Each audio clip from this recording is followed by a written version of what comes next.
The Ottoman Empire attempted to besiege Constantinople and end the Byzantine Empire on a half-dozen occasions. But these sieges were interrupted by the Crusades, civil wars, rebellions, and the invasion of Timur. However, by the middle of the 5th-10th century, the Ottomans had consolidated their territory and finally entered a period of internal stability. The next siege of Constantinople was imminent. In 1444, Sultan Mehmed II defeated the European crusaders at the Battle of Varna. The King of Poland and Hungary, Vladislav, was killed during the battle, plunging the most powerful states in Central Europe into crisis. Still, the Ottomans faced resistance from the Albanian lord Skanderbeg and the voivode of Transylvania, John Hunyadi. The latter sent numerous letters to the Pope and to the kings of Europe, calling them to another crusade. But since no one was willing, his activity was limited to raiding into Ottoman territory. As Skanderbeg was previously an Ottoman vassal, Murad sent 3 punitive expeditions against him, but all 3 armies were ambushed and defeated by the outnumbered Albanian forces. Meanwhile, the Sultan was preoccupied with minor rebellions within the empire and a campaign against the Despotate of Morea in 1446. During this campaign in Greece, Murad forced the ruler of Morea and future Byzantine Emperor Constantine XI to become his vassal and pay tribute. It was time to attack Skanderbeg, and Murad won a minor victory at the Battle of Svetograd in 1448. But chasing the guerrilla force under Skanderbeg was impossible, and after setting a few garrisons along the frontier, Murad returned to Edirne. Meanwhile, Hunyadi was preparing another crusade. By September of 1448, he finally raised a 30,000-strong army and started a new campaign. He was hoping that the despot of Serbia, Hrant Branković, would join him, but the latter was an Ottoman vassal and refused, so instead, Serbian lands were raided. Murad knew about all this and started moving his army to prevent Skanderbeg and Hunyadi from joining forces. Subsequent events are not clear, but it seems that, in October, Hunyadi moved to the field of Kosovo to wait for Skanderbeg. Some claim that the latter was blocked by Hrant. Others think that local Ottoman garrisons slowed the Albanian force. But in any case, on the 17th of October, the Sultan and his 50,000 troops reached the site where the first Battle of Kosovo between Lazar and Murad I had taken place. On the first day of the ensuing battle, Hungarian, Polish, Wallachian, and Moldovan forces attacked the Ottomans across the front with their armored troops, but despite early successes, they were pushed back. Hunyadi attempted to use his light cavalry to attack the Ottoman flanks during the night, but the Ottoman light horsemen intercepted and repelled the Crusaders. On the second day, Murad ordered his flanks to retreat, and that tricked Hunyadi. His troops attacked the Ottoman center head-on and were able to push the Ottoman light infantry back. However, the Janissaries stopped the Crusader advance near the Sultan's position. At this point, the Ottoman flanks returned to the battle and encircled Hunyadi's forces. The leader of the crusading army managed to retreat, but more than half of his troops were killed, while the Ottomans lost around 5,000 men. The Battle of Kosovo sealed the fate of the Balkan people for the next few centuries. Skanderbeg continued his resistance, and a few more campaigns against him did not bring any tangible success. But the focus of the Ottomans, the road to Constantinople, was now open. When Murad II passed away and his son Mehmed II came to power in 1451, his singular goal was to take the Byzantine capital. Constantinople was not the city it once was. The total population was now between 50,000 and 100,000, and vast swaths of land within the walls were empty, even used for farming.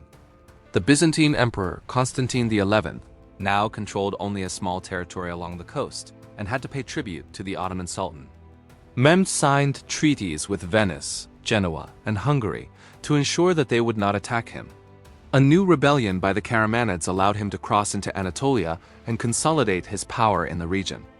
Constantine XI was hoping to end the practice of paying tribute to the Sultan, and threatened to support Mehmed's cousin, Orhan, in claiming the Ottoman throne. That gave Mehmed a reason to declare their previous treaty null and void. The Ottomans started preparing for war. In April of 1452, the Sultan gave orders to build a fortress called Rumeli Hari on the northern end of the Bosphorus, to prevent any ships from assisting Constantinople from the Black Sea. The fort was built by the end of August, and Constantine had no other choice but to start bringing his subjects into the city, storing up supplies and sending pleas for help to the European states. Only a contingent of Venetian ships, and around 1,000 mercenary soldiers led by Giovanni Giustiniani arrived to help, while most Christian monarchs ignored the pleas.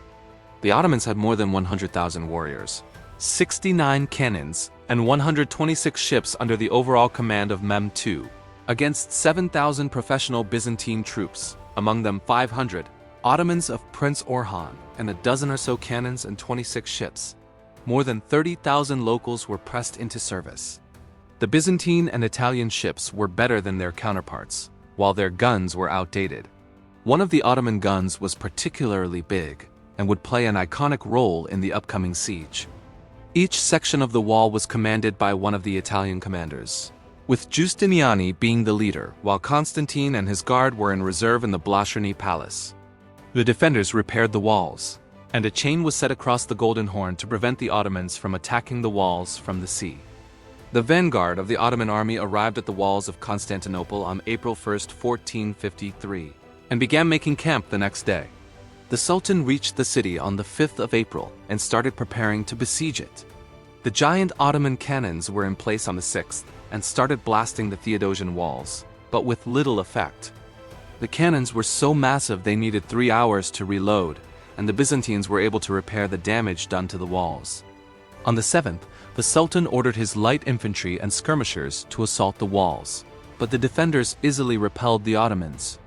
Unfortunately for them, their biggest cannons were lost in an accident, and their smaller ones were not capable of doing much damage.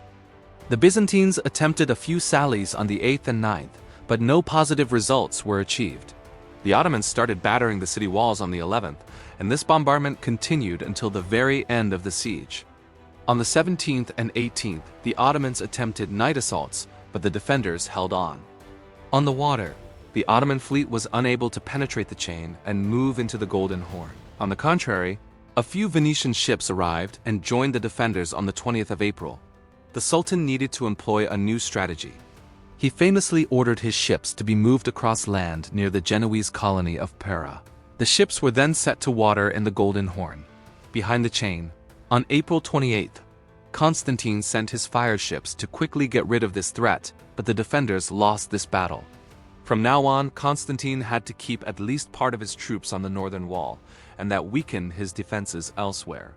Some of the Byzantine cannons were moved into the area, but they failed to defend the Allied ships, which had to return to the harbors. Their crews joined the defense. On May 6th, Ottoman cannons managed to destroy the gates of St. Romanus, and during the night their forces almost breached the defenses in the area. But Giustiniani arrived and fended off the attackers. On the 11th, the Caligarian gate was damaged, and the Ottomans moved in towards the Blasciani Palace, but the emperor was able to push them back. The Ottoman Sultan commanded an all-out assault on the 29th. A massive bombardment was followed by a light infantry assault. But despite numerical advantage, they failed to take the walls from Giustiniani.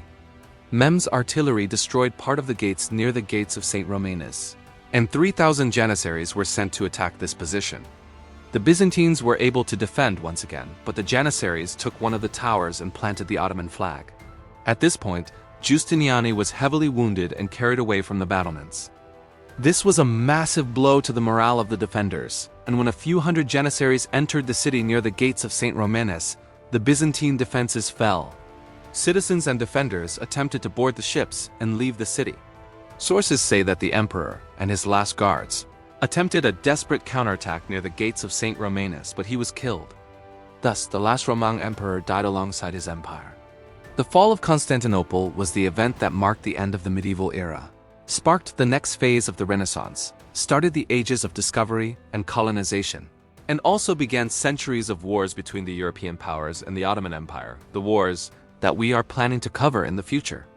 Thank you for watching our documentary on the fall of Constantinople.